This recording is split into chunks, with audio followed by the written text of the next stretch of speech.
Gibanje v tej sprehajalni napravi je del vsakdana žrebcev lipiške jahalne šole.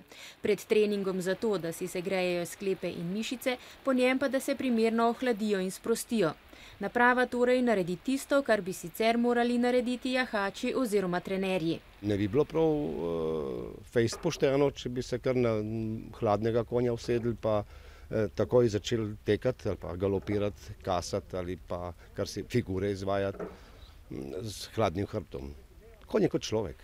Poleg tega pa lipicancem na ta način zagotovijo dovolj gibanja na svežem zraku. Zgolj trening je namreč zanje premalo. Ta naprava se uporablja izključno za te konje žrebce v treningu, ki jih ne moramo spuščati skupaj na pašnik, tudi sicer ne na pašnik, ker so povsem blizu kobile. Skratka, gre za konje, ki jim drugače gibanja ni mogoče omogočiti. Konji tako približno 1 uro v krogu hodijo izmenično v eno in drugo smer.